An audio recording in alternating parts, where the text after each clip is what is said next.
Hello everyone, my name is Kuldeep Singh Rathore and welcome in GATE वाला platform. Guys, आप सबको पता है कि काफ़ी सारे बच्चे ऐसे होंगे जो एनपीसीआईएल ज्वाइन करने का गोल रखते होंगे। गाइज, मैं आपको बता दूं, न्यूक्लियर सेक्टर में जो एनपीसीआईएल है वो काफ़ी ज़्यादा बड़ा रोल प्ले करता है। अगर आप देखो, इंडिया को कार्बन न्यूट्रल बनना है 2070 तक, और कार्बन न्यूट्रल बनने के लिए डेफिनेटली न्यूक्लियर पावर जो है वो भी काफ़ी बड़ा रोल प्ले कर रही है, और उसका काफ़ी ज़्यादा एक्सपेंशन भी करने की कोशिश की जा रही है। अगर आप देखोगे, न्यूक्लियर पावर से रिलेटेड न्यू पावर प्लांट काफ़ी सारे आपको न्यूज़ में देखने को मिल रहे होंगे कि कई जगह जैसे कराकोरम है, बहुत सारी जगह पे न्यू पावर प्लांट जो है वो स्टेबलाइज करने की कोशिश की जा रही है, और वहाँ पर इस वजह से रिक्वायरमेंट का नंबर भी बढ़ता चला जा रहा है। अगर आप देखो तो एनपीसीएल 3 ईयर के गेट स्कोर कार्ड की वैलिडिटी देता है, और आज के इस वीडियो में यहाँ पर आशीष जी जो है वो अभी करंटली एनपीसीएल में वर्क कर रहे हैं। कंप्लीट आपको डिटेल बताने वाले हैं एनपीसीएल की वर्क लाइफ, सैलरी, अलाउंसेज और क्या बेनिफिट्स है, तो वीडियो को चेक करिएगा। Hello friends, I'm Ashish Kaushik, currently working in NPCIL HQ as scientific officer. Friends, in this video I will be addressing some general queries which are in the mind of aspirants. Some general queries like related to job location, job profile, work environment, salary, allowances, other benefits, work responsibilities. ऐसे कुछ general queries mind में रहते हैं before joining. So that I will be addressing related to NPCIL. यहाँ पे जैसे आप interview crack करके और जो ज्वाइनिंग फॉर्मेलिटीज़ कंप्लीट करके यहाँ पे ज्वाइन करते हैं, आपका 1 साल का ट्रेनिंग रहता है। During your 1 year training you will be studying related to nuclear power plant, और on job training, field training भी रहता है। ये जो ट्रेनिंग है ये एनपीसीआईएल के साइट्स पर एनटीसीज लाइक न्यूक्लियर ट्रेनिंग सेंटर्स रहते हैं। During your training you will be getting 55,000 per month, that will be the stipend, and 18,000 will be one time book allowance।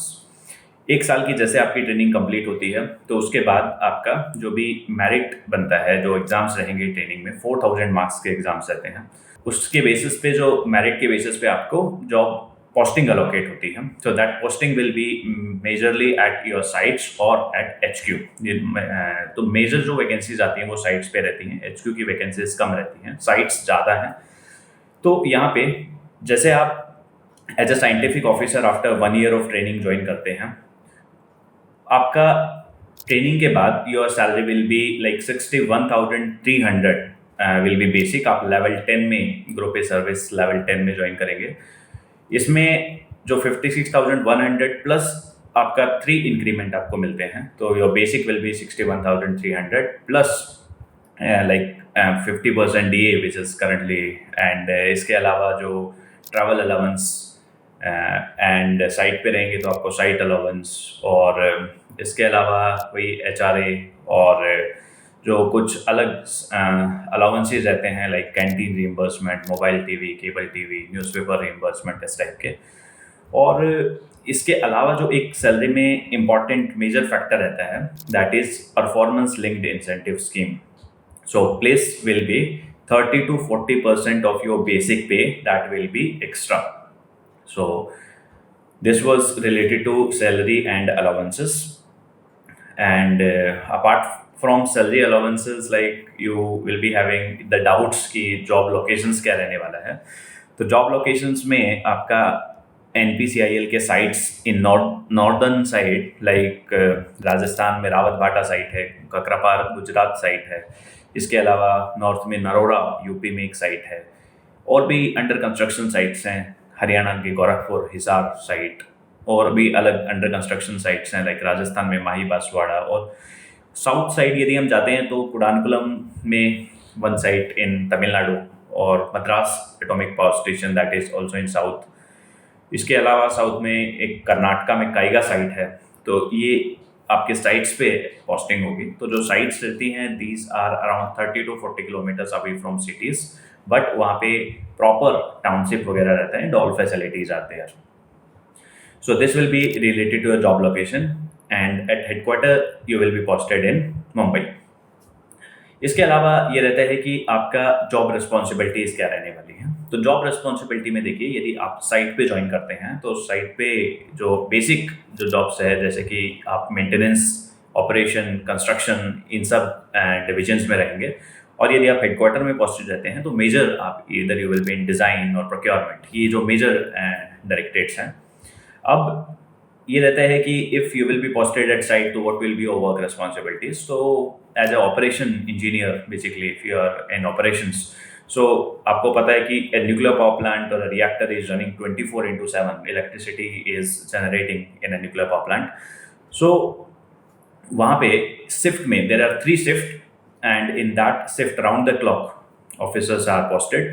So यहाँ पे one point is in operations you will be having a shift duty और during that operations जो भी parameters यदि deviate होते हैं या जो भी ट्रांजिएंट आते हैं, तो जो भी इंडिकेशंस आती हैं बेसिकली अकॉर्डिंगली आप करेक्टिव एक्शंस लेते हैं, ये आपका रिस्पॉन्सिबिलिटी रहता है।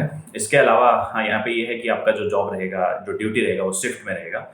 इन मेंटेनेंस बेसिकली ये ऐसा है कि जो भी प्लांट में मशीनरीज इक्विपमेंट्स होते हैं तो उनका एक रूटीन चेकअप, रूटीन हेल्दीनेस आपको मॉनिटर करना होता है। You should keep them in healthy conditions, या जो भी प्रिवेंटिव मेंटेनेंस है, जो भी ब्रेकडाउन मेंटेनेंस है, तो उसका एक प्रॉपर चेकलिस्ट के हिसाब से आप लोग अपना जो वर्क है वो कंप्लीट करते हैं, जॉब असाइनमेंट्स है वो कंप्लीट करते हैं। मेजर जो जॉब रहेगा दैट विल बी यहाँ पे आपके जो सबऑर्डिनेट्स रहेंगे like supervisors, technicians, you will be having a complete team and you will be basically responsible for those maintenance activities. As an officer or as an engineer you will be responsible for completion of those jobs.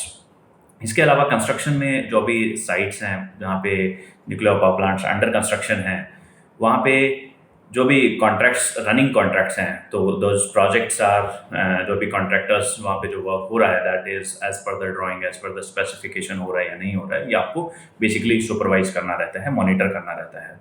You will be responsible for them. इसके अलावा यदि जब आप headquarter में posted रहेंगे तो major यदि आप डिज़ाइन में हैं तो डिज़ाइन में आपका जो भी कुछ भी कंपोनेंट है तो उसका प्रॉपर ड्राइंग, उसका 3D मॉडल, उसका एनालिसिस आप लोग करेंगे। तो बेसिक आप सॉफ्टवेयर से रिलेटेड आप डील करेंगे।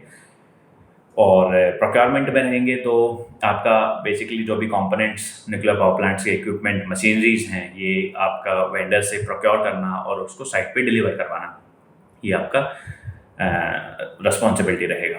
तो इससे रिलेटेड मैंने जो मेजर जो सेगमेंट्स हैं, मेजर जो डिविजन्स हैं, उनकी आपको वर्क रिस्पॉन्सिबिलिटीज़ बताए हैं।